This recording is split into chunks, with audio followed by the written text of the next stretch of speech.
ओम शांति। आज है अव्यक्त मुरली 5/9/21 और रिवाइज है 15/3/88 का। अव्यक्त बाप दादा प्रातः मुरली और इसका हेडिंग है आज की मुरली का, नई दुनिया की तस्वीर का आधार वर्तमान श्रेष्ठ जीवन। नई दुनिया की तस्वीर का आधार वर्तमान श्रेष्ठ ब्राह्मण जीवन। क्योंकि हम नई दुनिया में जाने वाले हैं, पुरुषार्थ कर रहे हैं, तो उसके लिए परमात्मा ने हमें कहा कि बच्चे अपनी तस्वीर मीन्स आप क्या पुरुषार्थ कर रहे, किस आधार पे पुरुषार्थ कर रहे हैं और कैसा है आपका ब्राह्मण जीवन। आज विश्व रचता, विश्व की श्रेष्ठ तकदीर बनाने वाले बाप दादा अपनी श्रेष्ठ तकदीर की तस्वीर स्वरूप बच्चों को देख रहे हैं। आप सभी ब्राह्मण आत्माएं विश्व की श्रेष्ठ तकदीर की तस्वीर हो। ब्राह्मण जीवन की तस्वीर से भविष्य की श्रेष्ठ तकदीर स्पष्ट दिखाई देती है, क्योंकि आपका जैसा पुरुषार्थ होगा वैसे ही आपको भविष्य में पदवी मिलेगी। ब्राह्मण जीवन का हर श्रेष्ठ कर्म भविष्य श्रेष्ठ फल का अनुभव कराता है। ब्राह्मण जीवन का श्रेष्ठ संकल्प भविष्य का श्रेष्ठ संस्कार स्पष्ट करता है। तो वर्तमान ब्राह्मण जीवन तस्वीर है भविष्य तकदीरवान संसार की। बाप दादा ऐसे भविष्य के तस्वीर बच्चों को देख हर्षित होते हैं। तस्वीर भी आप हो, भविष्य की तकदीर के आधार मूर्त भी आप हो। आप श्रेष्ठ बनते हैं तब ही दुनिया भी श्रेष्ठ बनती है। आपकी उड़ती कला की स्थिति तो विश्व की भी उड़ती कला है। आप ब्राह्मण आत्माएं समय प्रति समय जैसी स्टेज से पास करते तो विश्व की स्टेटस भी परिवर्तन होता है। मीन्स हम सत्यु की तैयारी कर रहे हैं तो परमात्मा भी हमें सत्यु के लायक बना रहा है। आपकी सतो प्रधान स्थिति है तो विश्व भी सतो प्रधान है, गोल्डन एज है। आप बदलते तो दुनिया भी बदल जाती है। इतने आधार मूर्त हो। वर्तमान समय बाप के साथ कितना श्रेष्ठ पाठ बजा रहे हो। जो भगवान के हम कार्य में सहयोगी बने तो ये कोई छोटा मोटा भाग्य नहीं है। भगवान को हमने अपना हाथ दिया, साथ दिया, ये भी कोई छोटा मोटा भाग्य नहीं है। भगवान के घर पे आके उसकी पालना लेना ये भी कोई छोटा मोटा भाग्य नहीं है। तो भगवान कहते वर्तमान समय बाप के साथ कितना श्रेष्ठ पाठ बजा रहे हो। सारे कल्प के अंदर सबसे बड़े ते बड़ा विशेष पाठ इस समय बजा रहे हो, जहां पर डायरेक्ट हमें भगवान पढ़ाता भी है, पालना भी करता है और ज्ञान गुणों से श्रृंगारता भी है। बाप के साथ साथ सहयोगी बन विश्व की हर आत्मा की अनेक जन्मों की आशाएं पूरी कर रहे हो। बाप द्वारा हर आत्माओं को मुक्ति व जीवन मुक्ति का अधिकार प्राप्त कराने के निमित्त बने हुए हो। सर्व की इच्छाओं को पूर्ण करने वाले बाप समान कामधेनु हो, कामनाएं पूर्ण करने वाले हो। ऐसे हर आत्मा को इच्छा मात्रम अविद्या की स्थिति का अनुभव कराते हो, जो आधा कल्प अनेक जन्म न भक्ति वाली आत्माओं को न जीवन मुक्त अवस्था वाली आत्माओं को कोई भी इच्छा रहती है। एक जन्म की इच्छाएं पूर्ण कराने वाले नहीं, लेकिन अनेक जन्मों के लिए इच्छा मात्रम अविद्या की अनुभूति कराने वाले हो। जैसे बाप के सर्व भंडारे सर्व खजाने सदा भरपूर हैं, अप्राप्ति का नामो निशान नहीं है, ऐसे बाप समान सदा और सर्व खजानों से भरपूर हो। ब्राह्मण आत्मा अर्थात प्राप्ति स्वरूप आत्मा, संपन्न आत्मा। जैसे बाप सदा लाइट हाउस माइट हाउस है, ऐसे ब्राह्मण आत्माएं भी बाप समान हो, लाइट हाउस हो, इसीलिए हर आत्मा को अपनी मंजिल पर पहुंचाने के निमित्त हो। क्योंकि अगर हम खुद हल्के हैं तभी तो दूसरे को मंजिल में पहुंचा सकते।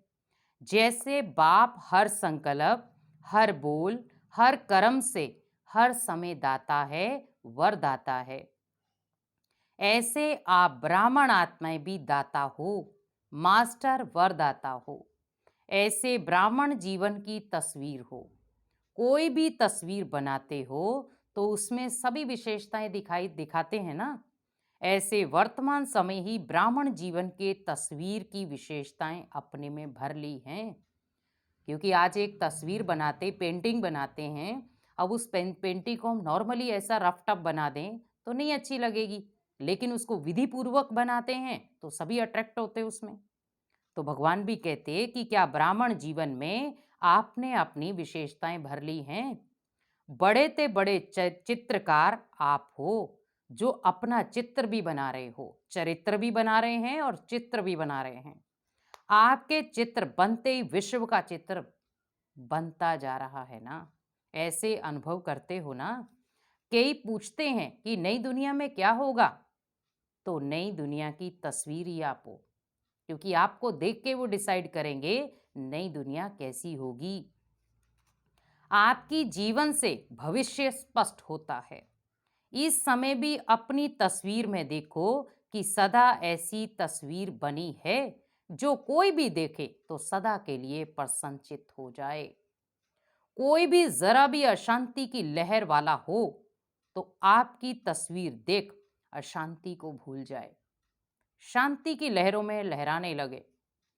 क्योंकि कईयों के चेहरे को देख के अशांति महसूस होती है ना, और कईयों के चेहरे को देख के बड़ा सुकून मिलता है। अप्राप्त स्वरूप प्राप्ति की अनुभूति स्वतः ही अनुभव करें। भिखारी बनकर आए, भरपूर बनकर जाए। आपकी मुस्कुराती हुई मूरत देख मन का व आंखों का रोना भूल जाए, मुस्कुराना सीख जाए। आप लोग भी बाप को कहते हो ना कि मुस्कुराना सिखा दिया, तो आपका काम ही है रोना छुड़ाना, मुस्कुराना सिखाना। तो ऐसी तस्वीर ब्राह्मण जीवन है। सदा ये स्मृति में रखो कि हम ऐसे आधार मूर्त हैं, फाउंडेशन हैं। वृक्ष के चित्र में देखा ब्राह्मण कहाँ बैठे हैं? फाउंडेशन में बैठे हो ना। ब्राह्मण फाउंडेशन मजबूत है, तब आधा कल्प अचल अडोल रहते हैं। साधारण आत्मा नहीं हो, आधार मूर्त हो, फाउंडेशन हो। इस समय की आपकी संपूर्ण स्थिति सत्युग की 16 कला संपूर्ण स्थिति का आधार है। अब की एक मत वहां के एक राज्य के आधार मूर्त हैं। यहाँ के सर्व खजानों की संपन्नता, ज्ञान, गुण, शक्तियां, सर्व खजाने वहां की संपन्नता का आधार हैं।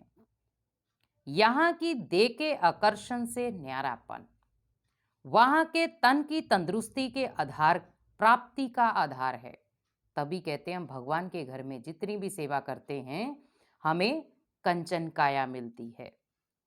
तभी लोग देखो कितना जोरों शोरों से मंदिरों में हर जगह जाकर सेवा करते। अशरीरीपन की स्थिति निरोगीपन और लंबी आयु का आधार स्वरूप है। यहाँ की बेफिक्र बादशाहपन की जीवन, वहां के हर घड़ी के मन की मौज की जीवन इसी स्थिति की प्राप्ति का आधार बनती है। एक बाप दूसरा ना कोई। यहाँ की ये अखंड अटल साधना वहां अखंड अटल अखुट निर्विघ्न साधनों की प्राप्ति का आधार बनती है। यहाँ का छोटा सा संसार बाप दादा व माता पिता और बहन भाई वहां के छोटे संसार का आधार बनता है। यहाँ एक माता पिता के संबंध के संस्कार वहां भी एक ही विश्व के विश्व महाराजन व विश्व महारानी को माता पिता के रूप में अनुभव करते हैं। यहाँ के स्नेह भरे परिवार का संबंध वहां भी चाहे राजा प्रजा बनते, लेकिन प्रजा भी अपने को परिवार समझती है ना। और वो फीलिंग कहाँ से आएगी? जब हम भगवान के घर से जुड़े हुए होंगे। क्योंकि भगवान कहते हैं ना, पहले आपको मिलता है ईश्वरीय परिवार और फिर मिलेगा दैवी परिवार। स्नेह की समीपता परिवार की रहती है ना। चाहे मर्तबे रहते हैं लेकिन स्नेह के मर्तबे हैं, संकोच और भय के नहीं है। तो भविष्य की तस्वीर आप हो ना। ये सब बातें अपनी तस्वीर में चेक करो। कहाँ तक श्रेष्ठ तस्वीर बन करके तैयार हुई है कि अभी तक रेखाएं खींच रहे हो। होशियार, और बाबा ने कहा होशियार हो ना, ऑनेस्ट भी हो। बाप दादा यही देखते रहते कि हर एक ने कहाँ तक तस्वीर तैयार की है। दूसरे को उलाहना तो दे नहीं सकते कि इसने ये ठीक नहीं किया, इसीलिए ऐसा हुआ। अपनी तस्वीर आप पे ही बनानी है, इसीलिए कोई आपकी तस्वीर नहीं बनाएगा। खुद की तस्वीर खुद बनाओ, खुद की तकदीर खुद बनाओ। और चीजें तो सब बाप दादा से मिल रही हैं, उसमें तो कमी नहीं है ना। यहां भी खेल सिखलाते हो ना, जिसमें चीजें खरीद कर फिर बनाते हो।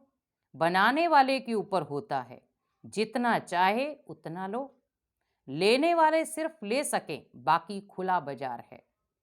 बाप दादा ये हिसाब नहीं रखता कि 2 लेना है या 4 लेना है। सबसे बढ़िया तस्वीर बनाई है ना। सदा अपने को ऐसे समझो कि हम भविष्य के तकदीर की तस्वीर हैं।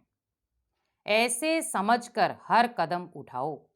स्नेही होने के कारण सहयोगी भी हो, और सहयोगी होने के कारण बाप का सहयोग हर आत्मा को है। क्योंकि जितना बाप के सहयोगी होंगे उतना बाप के स्नेही भी होंगे। ऐसे नहीं कि कुछ आत्माओं को ज्यादा सहयोग है और किन्हों को कम है, नहीं। क्योंकि भगवान के घर में हर आत्मा इक्वल है। भले वो धन से सेवा कर रही हो, तन से सेवा कर रही हो, या मन से। बाबा ने कहा भगवान के लिए वो सब इक्वल हैं। उन सबको बाप का सहयोग सदा ही प्राप्त है, और जब तक है तब तक है ही। जब बाप का सहयोग है तो हर कर्म हुआ पड़ा है। ऐसे अनुभव करते भी हो और करते भी चलो, कोई मुश्किल नहीं है। क्योंकि भाग्य विधाता द्वारा भाग्य की प्राप्ति का आधार है। जहां भाग्य होता है, वरदान होता, वहां मुश्किल होता ही नहीं है। जिसकी बहुत अच्छी तस्वीर होती तो जरूर फर्स्ट नंबर आएगा ना। तो सभी फर्स्ट डिवीजन में तो आने वाले हो ना। नंबर फर्स्ट एक आएगा, लेकिन फर्स्ट डिवीजन तो है ना। तो किस में आना है? फर्स्ट डिवीजन सबके लिए है। कुछ कर लेना अच्छा है। बाप दादा तो सबको चांस दे रहे हैं, चाहे भाग्य भारतवासी हो या डबल विदेशी हो। क्योंकि अभी रिजल्ट आउट तो हुई नहीं है। कभी अच्छे अच्छे रिजल्ट आउट पहले ही आउट हो जाती है, तो ये जगह मिल जाएगी ना। इसीलिए जो भी लेना चाहो अभी चांस है। फिर बोर्ड लगा देते हैं ना, अभी जगह नहीं है। ये सीट फुल हो जाएगी, इसीलिए खूब उड़ो। दौड़ो नहीं, लेकिन उड़ो। क्योंकि दौड़ने का समय अभी बचा ही नहीं है, इसीलिए अभी उड़ो। दौड़ने वाले तो नीचे रह जाएंगे और उड़ने वाले उड़ जाएंगे। उड़ते चलो और उड़ाते चलो। अच्छा, चारों ओर के सर्वश्रेष्ठ तकदीर की तस्वीर स्वरूप महान आत्माओं को सदा स्वयं को विश्व के आधार मूर्त अनुभव करने वाली आत्माओं को सदा अपने को प्राप्ति स्वरूप अनुभूतियों द्वारा औरों को भी प्राप्ति स्वरूप अनुभव कराने वाली श्रेष्ठ आत्माओं को सदा बाप के स्नेह और सहयोग के पदम गुणा अधिकार प्राप्त करने वाली पूज्य ब्राह्मण सो देव आत्माओं को बाप दादा का याद प्यार और नमस्ते। रूहानी बाप की रूहानी बच्चों को नमस्ते। रूहानी बच्चों की रूहानी माता पिता बाप दादा को याद प्यार गुड मॉर्निंग नमस्ते। पर्सनल मुलाकात। बाप का हाथ सदा मस्तक पर है ही, ऐसा अनुभव करते हो ना। कि भगवान का हाथ हमारे हमेशा सिर पर है। श्रेष्ठ मत ही श्रेष्ठ हाथ है। जहां भगवान हमें मत दे रहा है, इसका मतलब कि भगवान का वरदानी हाथ मेरे मस्तक पर है। तो जहां हर कदम में बाप का हाथ अर्थात श्रेष्ठ मत है, वहां श्रेष्ठ मत से श्रेष्ठ कार्य स्वतः होता है। क्योंकि भगवान के डायरेक्शन पे किया हुआ कार्य हमेशा अच्छा होता है। सदा हाथ की स्मृति से समर्थ बन आगे बढ़ाते चलो। बाप का हाथ सदा ही आगे बढ़ाने का अनुभव कराता है। इसीलिए इस श्रेष्ठ भाग्य को हर कार्य में स्मृति में रख आगे बढ़ते रहो। सदा हाथ है, सदा जीत है। प्रश्न, सहज योगी सदा रहें, उसकी सहज विधि कौन सी है? सहज योगी मीन्स हमें योग मुश्किल लगाना ना पड़े, योग ऑटोमेटिकली लगे, तो उसकी सहज विधि क्या है? उत्तर, बाप ही संसार है, इस स्मृति में रहो तो सहयोगी बन जाएंगे, क्योंकि सारा दिन संसार में ही बुद्धि जाती है ना। जब बाप ही संसार है तो बुद्धि कहाँ जाएगी? अब भगवान को ही हमने संसार माना तो ध्यान भी भगवान की तरफ जाएगा, और दुनिया को संसार माना तो दुनिया में जाएगी। संसार में ही जाएगी ना, जंगल में तो नहीं जाएगी। तो जब बाप ही संसार हो गया तो सहज योगी बन जाएंगे। नहीं तो मेहनत करनी पड़ेगी। यहां से बुद्धि हटाओ, वहां से जुड़ाओ। सदा बाप के स्नेह में समाये रहो तो वह भूल नहीं सकता। अच्छा, डबल अव्यक्त बाप दादा से डबल विदेशी भाई बहनों की मुलाकात। डबल विदेशियों में सेवा का उमंग अच्छा है, इसीलिए वृद्धि भी अच्छी कर रहे हैं। विदेश सेवा में 14 वर्ष में वृद्धि अच्छी की है। लौकिक और अलौकिक डबल कार्य करते आगे बढ़ रहे हैं। डबल कार्य में समय भी लगाते और बुद्धि की, शरीर की शक्ति भी लगाते, क्योंकि वो पहले अपने परिवार को निकालते हैं डायरेक्ट। ये भी बुद्धि की कमाल है, क्योंकि परिवारों के परिवार ही डबल विदेशियों के ये खासियत है कि आते हैं ज्ञान में तो पूरे परिवारों के परिवार। ये भी बुद्धि की कमाल है। लौकिक कार्य करते सेवा में आगे बढ़ना, ये भी हिम्मत का काम है, क्योंकि विदेश में तो कोई फ्री बैठता ही नहीं है। इसीलिए सुबह 6 बजे हो या 3 बजे उठना हो, लेकिन उठ के पहुंचते हैं, तो सेंटर पे भी आएंगे और सेवा भी करेंगे और अपना होम कार्य भी करेंगे लौकिक का। ऐसे हिम्मत वाले बच्चों का बाप दादा सदा हर कार्य में मददगार है। जितना हिम्मत उतना पदम गुणा बाप की मदद।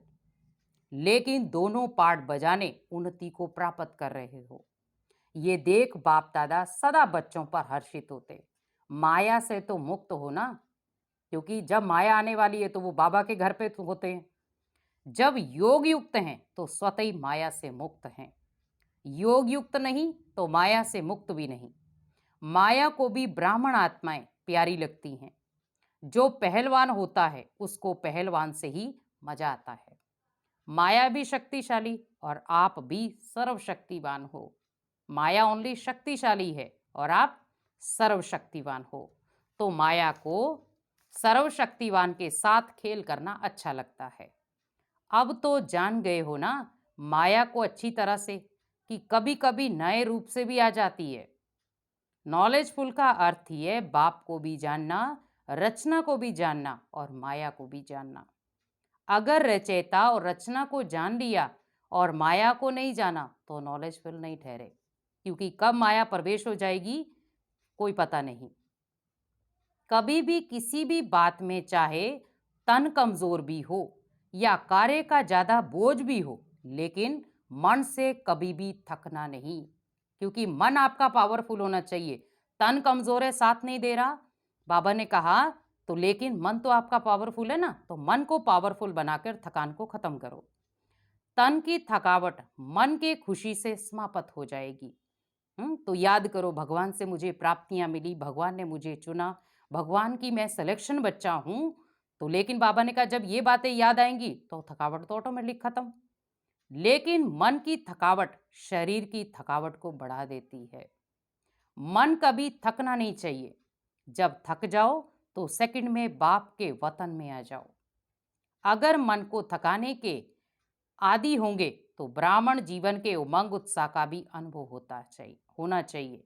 वह नहीं होगा, क्योंकि अगर मन थक जाता है तो ब्राह्मण तो बन गए, लेकिन उसमें उमंग उत्साह नहीं होगा, तो ना तो वो ब्राह्मण जीवन का आनंद ले पाएगा और न वो खुद के जीवन का। चल तो रहे हैं लेकिन चलाने वाला चला रहा है, ऐसे अनुभव नहीं होगा फिर, क्योंकि वो फिर थक जाएंगे कि चल तो रहे हैं, कर तो रहे हैं, हो तो रहा है, जितना कर सकते उतना ही कर रहे हैं। तो बाबा कहते ये होंगे उनके बोल जो लाचारी हालत में चलेंगे।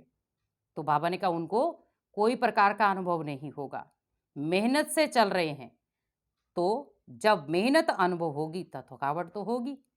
इसीलिए हमेशा समझो करावनहार करा रहा है और चलाने वाला चला रहा है। तो ओनली बस मेरे कदम है, उठाने वाला तो वही है ना कदमों को। समय शक्ति दोनों के प्रमाण सेवा करते चलो, क्योंकि समय की भी जरूरत सेवा है और शक्ति भी सारी कहाँ लगा दो, सेवा में। सेवा कभी रह नहीं सकती, आज नहीं तो कल होनी ही है। अगर सच्चे दिल से, दिल के स्नेह से जितनी सेवा कर सकते हो उतनी करते हो, तो बाप दादा कभी उलाना नहीं देंगे कि इतना काम किया, इतना नहीं किया, कि मैंने तो सेवा बहुत खुले दिल से दी लेकिन तूने ली नहीं। तो फिर बाबा ने कहा शाबाश मिलेगी, क्योंकि हम सारा टाइम बाबा ने कहा दिल से सेवा कर रहे हैं, तो बाबा भी क्या देगा, वहां आपकी पीठ थपथपाएगा। समय प्रमाण शक्ति प्रमाण सच्चे दिल से सेवा करते हो तो सच्चे दिल पर साहेब राजी है, क्योंकि भगवान भी देखता है कि ये कार्य सच्चे दिल से कर रहा है।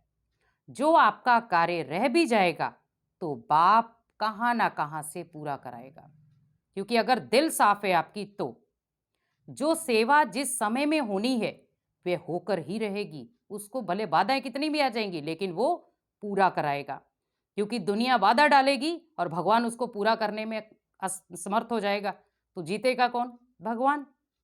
रह नहीं सकते। जो सेवा जिस समय होनी है वे होकर रहेगी, रह नहीं सकती। जिसको कहेंगे हम पेंडिंग पड़ी है, नहीं हो सकती वो। किसी न किसी आत्मा को टच कर बाप दादा अपने बच्चों के सहयोगी बनाएगा, कि इस बच्चे को इस समय इस व्यक्ति की जरूरत है, तो मैं उस व्यक्ति को टच करके, उस आत्मा को टच करके मुझे सेंटर पर भेजना है और भेज करके इस कार्य को मुझे पूरा करवाना है। तो किसी न किसी को वो निमित्त बना देगा, बुद्धि में टच करा देगा। योगी बच्चों को सब प्रकार का सहयोग समय पर मिलता है, क्योंकि उन्होंने बागडोर किसको दी है, बाप को। लेकिन किसको मिलेगा, फिर बाबा पूछ रहे हैं कि किसको मिलेगा, वो भी सहयोग भी किसको मिलेगा, सच्चे दिल वाले सच्चे सेवाधारियों को, जिनका तन भी यज्ञ में, मन भी यज्ञ में और धन के कार्य में भी यज्ञ में है। तो सभी सच्चे सेवाधारी बच्चे हो, साहेब राजी है हमारे ऊपर, ऐसा अनुभव करते हो ना। अच्छा, वरदान दिया आज का, एक बाप के लव में लवलीन रहे, सदा चढ़ती कला का अनुभव करने वाले सफलता मूर्त भव। एक बाप के लव में लवलीन रहे, सदा चढ़ती कला का अनुभव करने वाले सफलता मूर्त भव। क्योंकि जब भगवान के प्यार में हम खो जाएंगे तो हमारी उतरती कला तो हो ही नहीं सकती, हमेशा चढ़ती कला, और सफलता हमारे पीछे पीछे आएगी। सेवा में वह स्वयं की चढ़ती कला में सफलता का मुख्य आधार है एक बाप से अटूट प्यार। प्यार के सिवाय और कुछ दिखाई ना दे, जिसको कहते हैं कि प्यार में मर मिटना भी, वो भी उसके लिए कोई बड़ी बात नहीं होगी। संकल्प में भी बाबा, बोल में भी बाबा और कर्म में भी बाप का साथ। ऐसी लवलीन आत्मा एक शब्द भी बोलती है तो उसके स्नेह के बोल दूसरी आत्मा को भी स्नेह में बांध देते हैं। ऐसी लवलीन आत्मा का एक बाबा शब्द ही जादू का काम करता है, वह रूहानी जादूगर बन जाती है। स्लोगन, योगी तो आत्मा वह है जो अंतर्मुखी बन लाइट माइट रूप में स्थित रहता है। योगी तो आत्मा वह है जो अंतर्मुखी बन लाइट माइट रूप में स्थित रहता है। ओम शांति।